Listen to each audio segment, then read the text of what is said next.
Ok, en esta ocasión pues vamos a ver el tema de la unidad diseño de bloques. Evidentemente pues aquí vamos a ver varios temas como son el diseño de bloques completos al azar, diseño de cuadrado latino y diseño cuadrado grecolatino y pues también el uso del software. Recuerden que aquí pues bueno, vemos tanto cómo se resuelven estos modelos, esos diferentes modelos con fórmula y pues también con el programa Minitab. Y pues bueno, vamos iniciando, ¿no? Vámonos con el primer tema, en el cual, pues bueno, aquí tenemos las competencias a desarrollar, las cuales, pues evidentemente, nos dedican a identificar las características generales eh, y los usos que se le dan a los diseños de bloques, explicar la definición del diseño en bloques completos al azar, así como su hipótesis, modelo estadístico de análisis de varianza, describir la selección y la aleatorización del diseño en cuadrado latino y su diferencia entre el diseño de cuadrado grecolatino. Y pues bueno, aquí tenemos en el tema 3.1 diseños en bloques completos al azar. Dice, cuando se quiere comparar ciertos tratamientos o estudios, el efecto de un factor es deseable que las posibles diferencias se deban principalmente al factor de interés y no a otros factores que no se consideran en el estudio. Esto no ocurre y existen otros que controlan o lo nulifican, ¿sí? Por así decirlo. Evidentemente, para estos diseños, pues nosotros vamos a tener diferentes pues, factores que analizar. De hecho, aquí tenemos un ejemplo en el cual dice, se comparan varias máquinas que son manejadas por un operador diferente. Evidentemente, pues hay una influencia en el resultado, puesto que pues hay diferentes operadores que se desempeñan de forma diferente, ¿no? Que tienen más habilidad, digamos, con esa máquina, ¿sí? Dice, un operador más hábil puede hacer ver a su máquina, aunque esta sea la peor, como la que tiene el mejor desempeño, lo cual impide hacer una comparación adecuada de los equipos. Dice, para evitar este sesgo, hay dos maneras de anular el posible efecto de este factor, ¿sí? El primero sería que utilizar el mismo sujeto para el estudio, pero aquí hay un problema. ¿Por qué? Porque restringe la validez de la comparación. ¿A qué me refiero? A que pues evidentemente en lo real pues no, ¿cómo se llama? No, este operador no siempre va a estar trabajando con todas las máquinas. Se supone que cada máquina tiene su operador, ¿no? Su operador asignado. Entonces es posible que el resultado no se mantenga al utilizar otros operadores. Eso es claro, ¿no? Entonces, bueno, en la segunda opción que podemos tener, dice la otra forma de anular el efecto del operador en la comparación consiste en que cada operador trabaje durante el experimento con cada una de las máquinas. Es la más recomendable, o sea, literal, o sea, con todos los operadores que vamos a tener, pues a estarlos comparando utilizando cada una de las máquinas que se tienen. Y pues ahora sí de ahí, ahora sí sacar el análisis. Dice, esta forma de unificar el efecto de operadores recibe el nombre de bloqueo. ¿Sí? Entonces, si se fijan, esto de bloqueo no es más que, si se fijan, esto de bloqueo no es más que, ahora sí que utilizar todas las variantes, todos los datos, a tratar de evitar o de no hacer tan presentes algún variación por así decirlo, mayor que pueda ocurrir por un efecto que se tiene, ¿sí? Como en este del operador, si se fijan, el operador más hábil, pues evidentemente pues va a dar los mejores tiempos, va a hacer mejor su trabajo, por así decirlo, más rápido, pues más rápido tal vez. Entonces, para evitar esa cuestión y hacer nuestros estudios, eh, pues hacer ¿cómo se llama? La utilización de los demás operadores con todas las demás máquinas. Entonces, pues está bien, ¿no? Y es lo que hacemos aquí en este tema eh, de diseño de bloques. ¿Sí? Y pues bueno, dice aquí factores de bloque. A los factores adicionales al factor de interés que se incorporan de manera explícita en un experimento comparativo se le llama factores de bloque. No sé, estos tienen la particularidad que no se incluyen en el experimento porque interese analizar su efecto, sino como un medio para estudiar de manera adecuada y eficaz el factor de interés. ¿Sí? Es lo que les decía. O sea, nosotros vamos a tener un interés o algo que queremos estudiar en específico. Pero si uno de los factores que nosotros estamos viendo impacta mucho más o va a mermar nuestro estudio, entonces pues nosotros tenemos que aplicar un factor de bloqueo en el cual pues trate de reducir y sobre todo ¿cómo se llama? De tal vez, como por así decirlo, de ese error de distribuirlo entre todos los datos y toda la información que vamos a tener. ¿Sí? Dice, los factores de bloque entran al estudio de importancia secundaria con respecto a los factores de interés. Y en este sentido se puede afirmar que se estudia un solo factor porque es uno el factor de interés. ¿Sí? Nosotros pues vamos a tener inclusive, pues estos son diseños de bloques completos al azar, DBCA, ¿sí? Se consideran tres fuentes de variabilidad. ¿Cuáles son?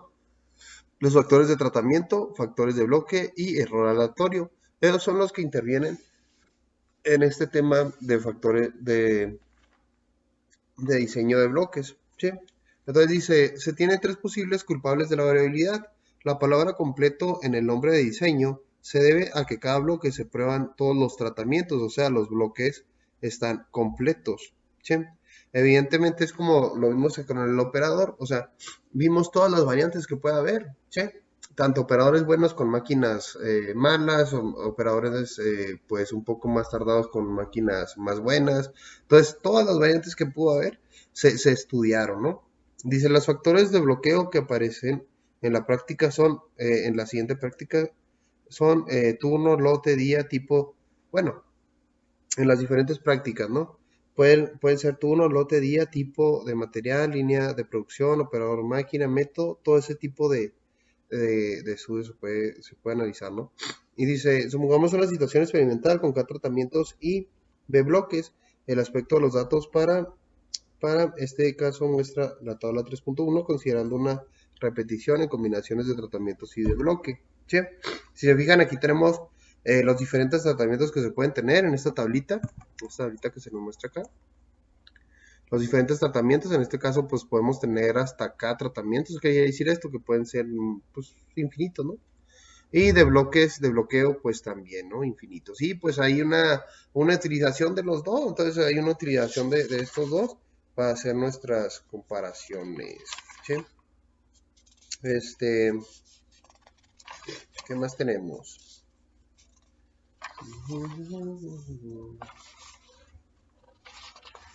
En los otros, más abajo tenemos lo que sería el modelo estadístico. Dice, cuando se decide utilizar un DBCA, o sea, un diseño de bloqueo completo al azar, el experimentador piensa que cada medición será el resultado del efecto de tratamiento donde se encuentre, del efecto a lo que pertenece y de cierto error que se espera sea aleatorio. Evidentemente tenemos nuestra ecuación de nuestro modelo estadístico de bloqueo, en el cual, pues bueno, tenemos diferentes variantes, diferentes resultados e inclusive pues el error que pues también lo distribuimos entre todos nuestros análisis, ¿no? Bueno, más adelante vamos viendo nuestra hipótesis a probar. Esto es muy importante en estos diseños de bloques, porque nuestra hipótesis a probar, pues bueno, ¿cuál va a ser? Literal. La misma hipótesis cuando vimos diseños comparativos. ¿Sí? ¿Cuál fue? Pues bueno, fue la de que la hipótesis nula de que todas nuestras medias eran iguales, en este caso en todos nuestros tratamientos. Y la hipótesis alternativa, pues evidentemente que por lo menos alguna de ellas fuera diferente. ¿Sí? Y también pues se puede expresar como viene aquí abajo, pero pues se indica exactamente lo mismo. ¿Sí?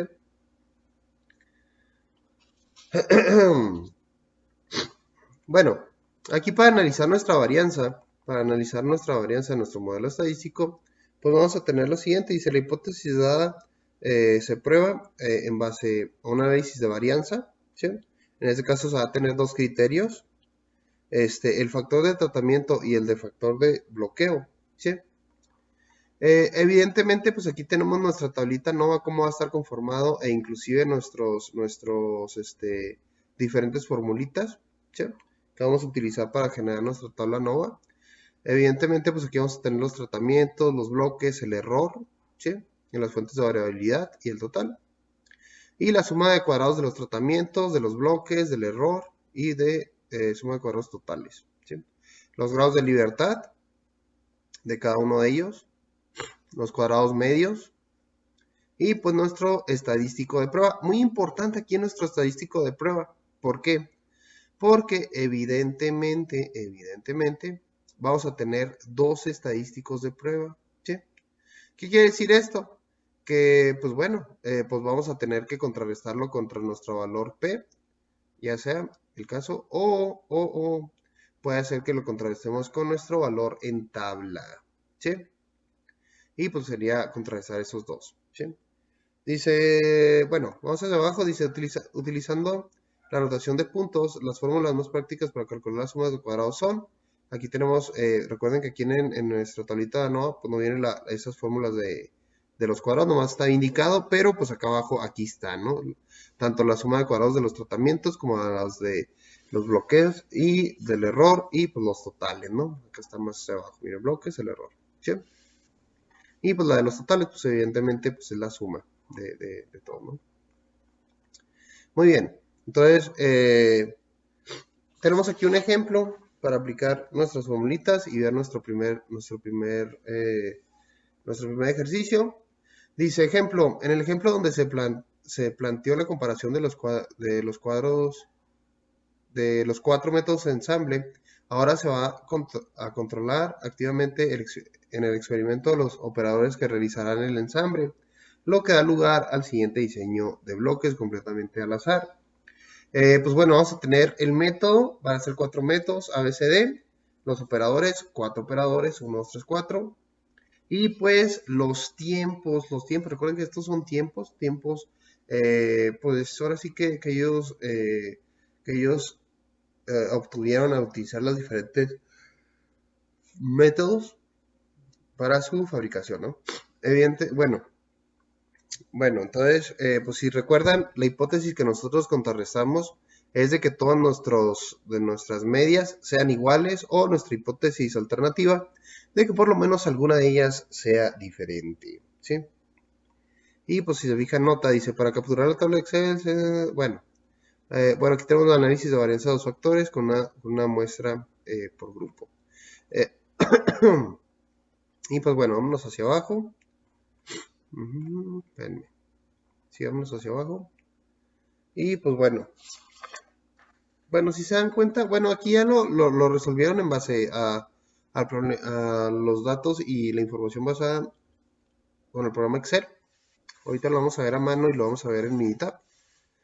Pero si nos damos cuenta, si se fijan, pues bueno, aquí como les comentaba, pues hay dos valores, tanto de filas como de columnas, o como lo hemos visto, de tratamientos y de bloques, ¿sí?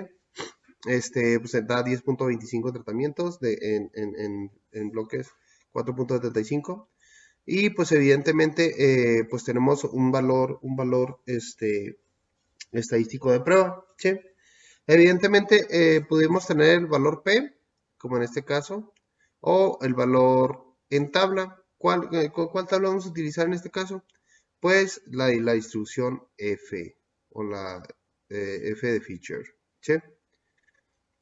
Bueno, si se fijan, aquí viene el análisis. Dice, de esta tabla se observa que a los métodos se obtuvo un valor P de igual a 0.003, ¿sí? Que es pues menor al valor de alfa de 0.05, por lo que se rechaza la hipótesis alternativa, la hipótesis nula, de que el tiempo medio poblacional de los métodos de ensamble son iguales. Entonces no son iguales, si se fijan, y se acepta que al menos dos de los métodos son diferentes en cuanto al tiempo de medio que se requiere, ¿sí? Dice, de la misma manera, los operadores como el valor P es igual a 0.03, menor que el alfa de 0.05, el factor de bloque operadores también se afecta, es decir, existen diferencias entre los operadores en cuanto a tiempo promedio, ¿sí? Evidentemente, pues hay esas dos diferencias, ¿no? Esos dos análisis, tanto con método y con el operador, ¿sí? Y se fijan, pues ahí está destacado el hecho de que, pues sí son tiempos diferentes, que sí tiene cada método, es muy diferente uno de otro, como de cada operador su desempeño es muy diferente el uno del otro. ¿Sí? Recuerden que esto lo podemos contrastar tanto con el p-value, ¿sí? Como el valor en tabla, ¿sí? El valor en tabla. Fíjense, por aquí tenemos nosotros eh, valor crítico F, 3.8624, 3.8624. Ese es el valor en tabla. Digan ustedes, bueno, ¿y cómo lo sacamos ese valor en tabla? Pues bueno, tenemos que tener nuestra tabla, como les había dicho, de la distribución F de Fisher. Por aquí la tenemos, distribución F. La voy a abrir. Y es esta tablita, ¿sí? Es esta tablita. ¿Y cómo lo vamos a aplicar? Pues muy sencillo. Fíjense, aquí tenemos los grados de libertad, ¿sí? Y ya sabemos que es un alfa de 0.05. Entonces, sería, vamos a tomar unos grados de libertad 3 y el otro del error 9. ¿Sí? Bueno, vamos a sacar la tabla. Aquí está, la tabla de F de Fisher. Nos vamos con un alfa de 0.05. Este es de 0.25. Aquí lo indica, ¿se fijan? Aquí 0.01. Vamos hacia abajo hasta encontrar la de 0.05. Y aquí está, f de 0.05. ¿Sí? F de 0.05, esta es la que vamos a utilizar. ¿Qué datos vamos a utilizar? Pues ese valor 3, alguno de los de fila y columna, siempre hace lo mismo. Entonces 3,9, ¿sí? A 0.05. Si nos vamos a ese dato, nos vamos a dar cuenta que, pues bueno, sería 3, 9, espérenme. Sí, sería 3. Recuerden que es la F de 0.05. ¿Sí? Sería valor 9 también. Y sería 3.86. Ese es el valor que nosotros vamos a contrarrestar contra nuestro estadístico de prueba. Si nos vamos a la tablita, pues evidentemente aquí está, fíjense, aquí está 3.8625. Bueno, aquí por como he sacado con software, pues les da más decimales, pero pues si se fijan 3.86, con eso lo se puede comparar sin ningún problema. Recordándoles que pues al hacer nuestra comparación con nuestro valor crítico en valor en tabla contra nuestra estadístico de prueba obtenido, pues bueno, para que se acepte tendría que ser mayor el valor en tabla que nuestro estadístico de prueba, ¿sí? En este caso pues es mayor nuestro estadístico de prueba, entonces se rechaza pues tanto una como la otra alternativa. Aquí se fijan, pues las dos, aquí hay dos hipótesis que nosotros estamos contrarrestando, por así decirlo, ¿no? Tanto como de métodos que se están utilizando, como de operadores. ¿Sí? Ya ustedes, pudiese darse el caso que una se acepte y otra se rechace. Efectivamente, sí. ¿Sí? Puede ser, dirán ustedes, bueno, puede ser que se acepte que los métodos sean, bueno, que se rechace que los métodos sean diferentes, ¿no? Puede ser. Y puede ser que dirán ustedes que el desempeño de los operadores sea muy similar. Sí, puede ser. ¿Sí? Que se acepte, por así decirlo. Inge, una pregunta. Dígame. Ahí en la probabilidad, si mal yo no me acuerdo, también si es igual la probabilidad al nivel de confianza que tenemos, también se acepta, ¿no?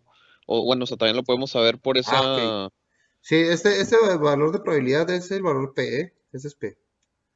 Pero, como dice el compañero, ¿cómo determinamos? Ajá, también lo podemos saber, pero bueno, yo les quería poner aquí el valor en tabla, porque también viene aquí. Este valor de probabilidad o valor P, aquí que vamos a tener, también lo podemos contrarrestar contra eso, pero ¿contra qué lo vamos a contrarrestar? No contra nuestro estadístico de prueba, sino contra qué? Contra nuestro alfa. Nuestro alfa lo estamos utilizando al 0.05, ¿sí? Por default en los problemas que estamos viendo, si no les indica qué nivel de alfa estamos utilizando, es 0.05, ¿sí? ¿Cómo sabemos aquí? ¿Cómo sabemos que se acepta o se rechaza? Muy importante. Si vamos a utilizar el valor P y tenemos un alfa de 0.05, ¿cómo vamos a saber cuándo se acepta o se rechaza? Pues muy sencillo. Tiene que ser nuestro valor P mayor a nuestro alfa. En este caso, nuestro alfa es de 0.05, así si se fijan, tenemos para las filas o para nuestros métodos, que es igual a nuestro valor P a 0.0029, entonces es menor que 0.05, entonces se rechaza. Nuestro valor en cuestión de operadores es, nuestro valor P es de 0.02, nuestro alfa es de 0.05. El 0.02 es menor a 0.05, también se rechaza. ¿Sí?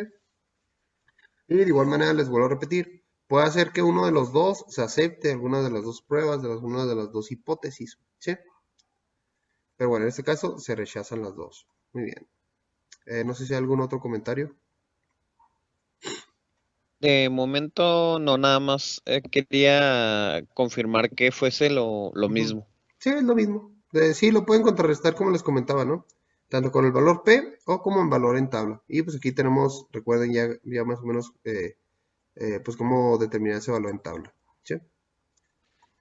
Es fácil porque como el software ya le da a uno los grados de libertad, no, pues no batallas realmente. Sí, no, de hecho es muy sencillo. De hecho, pues lo vamos a ver tanto, como les decía, ¿no? De forma manual como con el Minitab.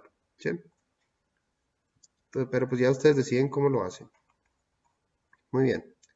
Bueno, aquí tenemos el resultado arrojado en Minitab, pues evidentemente, pues es lo mismo, es la misma información. Entonces, pues no hay mucho que indagar ahí. Entonces, pues bueno, vamos a continuar hacia abajo. Tenemos el cálculo manual para el diseño del bloque. Pues aquí, ahora sí, ya tenemos las fórmulas ya más desglosaditas, más especificadas. Y pues bueno, vamos hacia abajo. Y aquí tenemos ese mismo cálculo que se realizó ¿cómo se llama? Con el Minitab. Pues lo tenemos aquí de forma manual para cada uno de los tratamientos y todo ese tipo de cosas. ¿Sí? Se fijan para la suma de cuadrados de los tratamientos, pues evidentemente, ¿qué es lo que vamos a hacer? Fíjense. Yo por acá tengo los datos de los problemas. Déjenme los pongo. Acá. Bien, aquí está método, operador. Son los mismos datos, fíjense.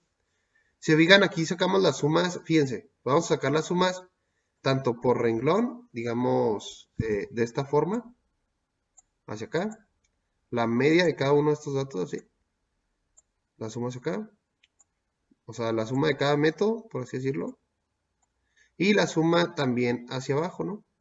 ¿Sí? Y también, ¿por qué no? Pues la suma total, ¿no? Que no la saqué, suma total. ¿Sí? Sería la suma total de qué? Pues de todos nuestros datos, igual a... Hijo, ¿dónde se fue? No, aquí. Sería igual a suma,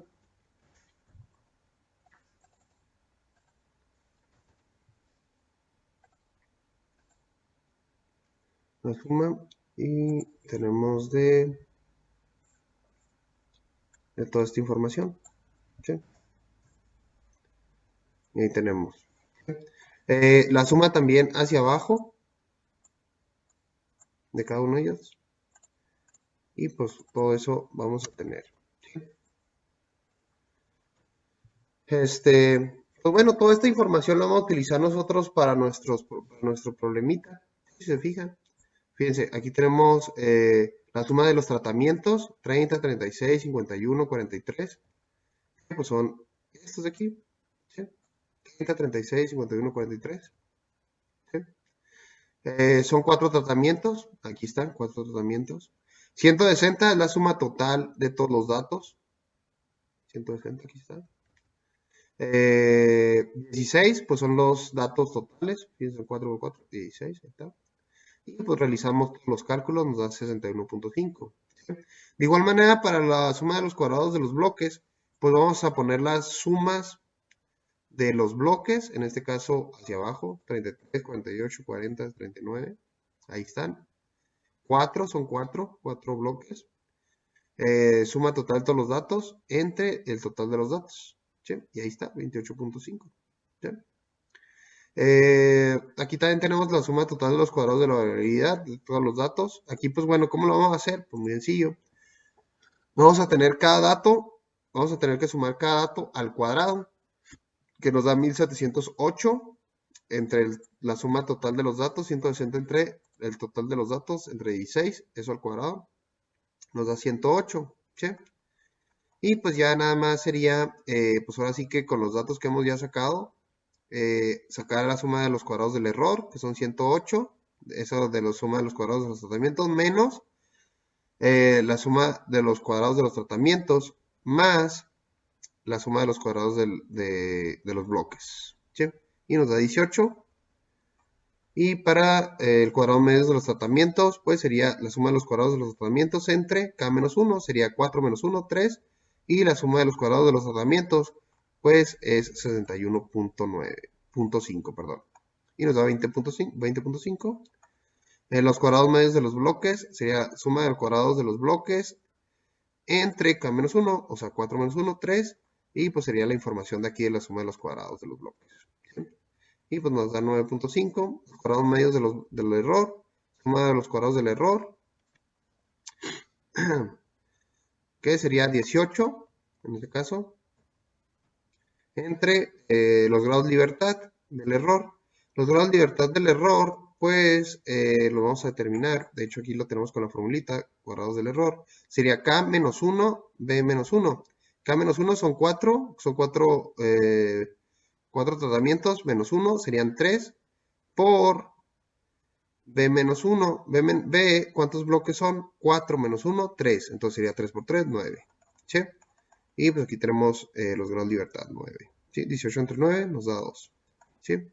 Y pues ya para sacar nuestro estadístico de prueba, pues serían los cuadrados medios de los tratamientos, 20.5, entre los cuadrados medios del error, que serían 2, nos da 10.25.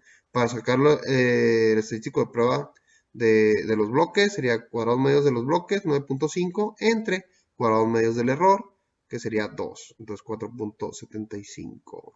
Y se fijan, pues ya formamos nuestro concentrado de nuestra tablita ANOVA, ¿sí?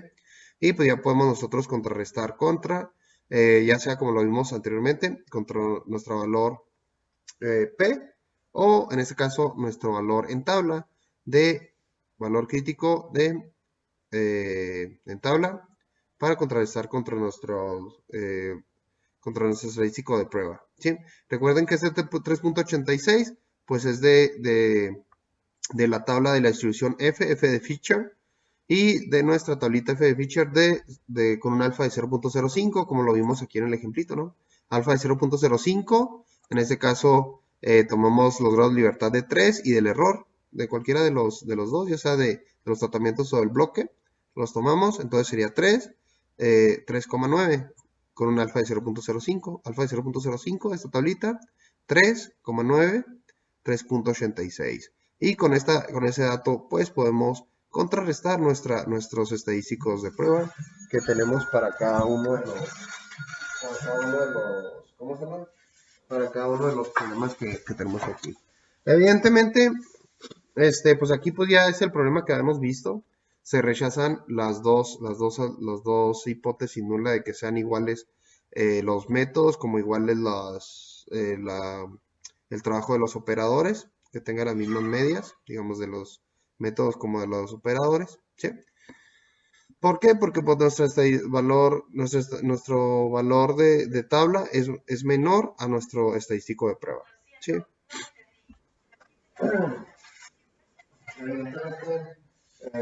¿Cómo se llama? Pues ahí tenemos esa información. No sé si tengan alguna duda de cómo se realiza manualmente. Si se fijan, pues es simple y sencillamente pues, poner las formulitas, realizar los cálculos y pues acomodar en nuestra tabla ANOVA. ¿Sí? ¿Dudas, comentarios? ¿No? Bueno, No, está bastante sencillo. de hecho está muy Bueno, sencillo. hasta ahí. No, Sí, de hecho, pues es muy similar a lo que habíamos hecho en la unidad anterior. Es muy similar. Entonces, pues parte de lo mismo, ¿no? Bueno, vamos a verlo con nuestro software Minitab, cómo se realiza esto que estamos analizando. Voy a ir a donde tengo la información. Aquí muy importante, muy importante, fíjense, pues yo tengo aquí mi tablita esta que estamos viendo, ¿no?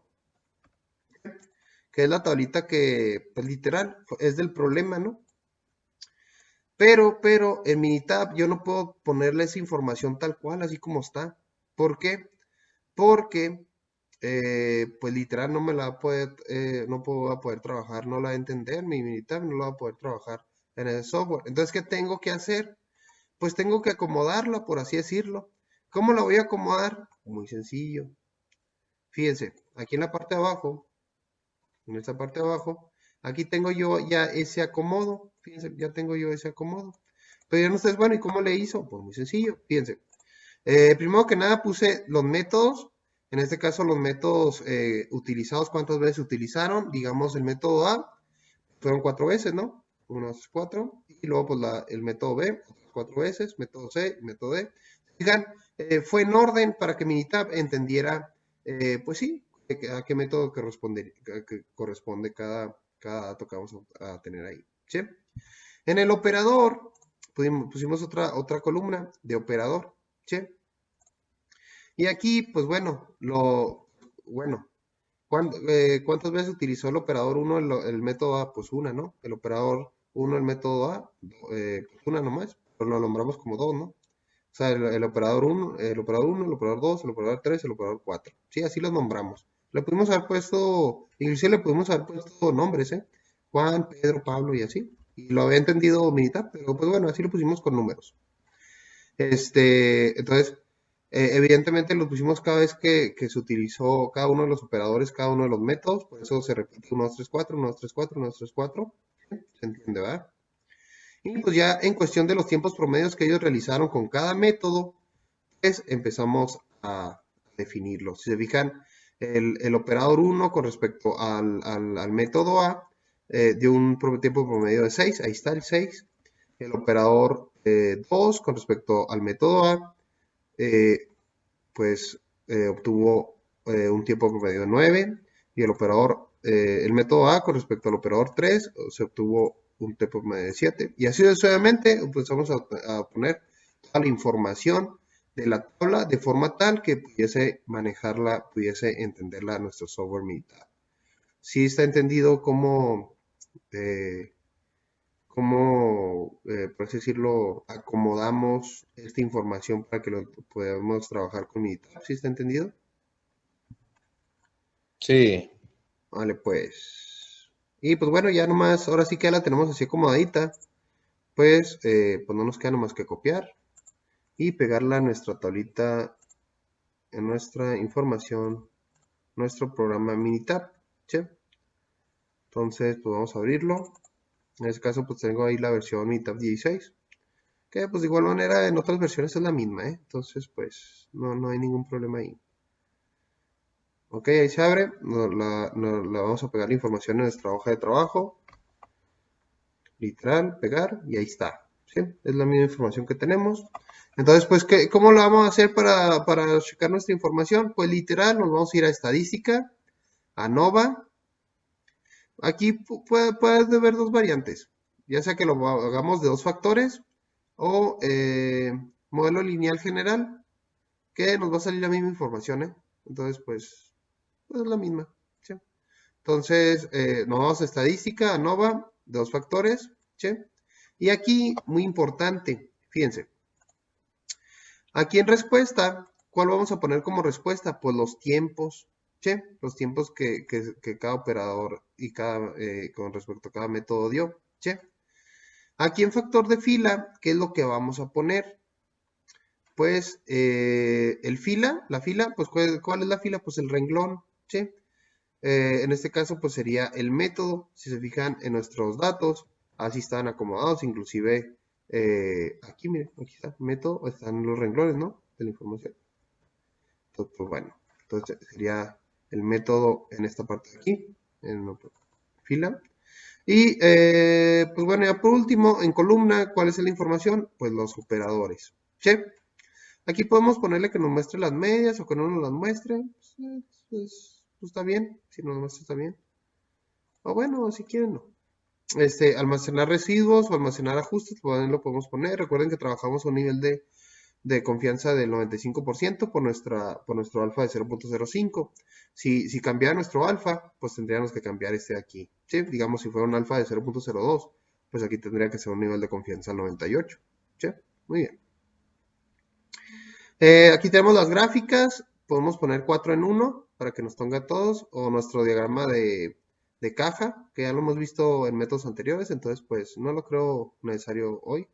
Entonces 4 en 1, aceptar.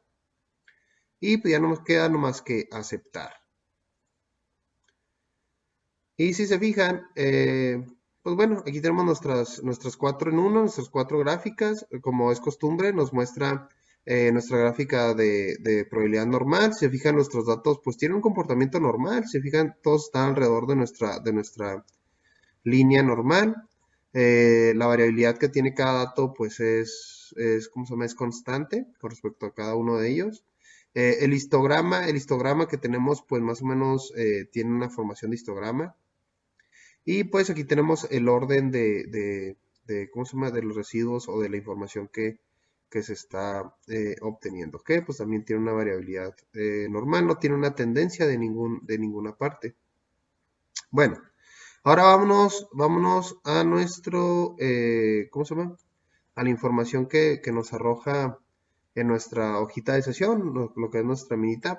Si nos vamos hasta arriba, aquí está ANOVA, aquí está la ANOVA, miren que nos generó con un F de una estadística de prueba de 10.25 y de 4.75. Y pues vamos viendo a ver si es cierto que nos dio esa información en lo que es nuestro ejercicio, nuestra tablita. Y ahí está, miren, 10.25, 4.75. Es es la misma información. Este, y nada más que aquí, pues lo más fácil, ¿no? Porque nos muestra nuestro valor en P o nuestro valor o nuestro p-value, ¿sí? Recuerden que nuestro p-value no se contrarresta directamente contra nuestro estadístico de prueba. ¿Contra qué se contrarresta? Se contrarresta contra nuestro alfa, ¿sí? Nuestro alfa en este caso es de 0.05, por consiguiente, para aceptar cualquiera de nuestras hipótesis de que las medias del método sean iguales o las medias del desempeño del operador sean iguales, tendría que ser nuestro valor P mayor a nuestro alfa, ¿sí? En este caso, de 0.05, que es nuestro alfa, pues valor en P que corresponde al método es de 0.03, es menor a 0.05, se rechaza. Nuestro valor P en cuestión ¿cómo se llama? Del operador es igual menor a 0.05, por lo tanto también se rechaza, porque en este caso es 0.030.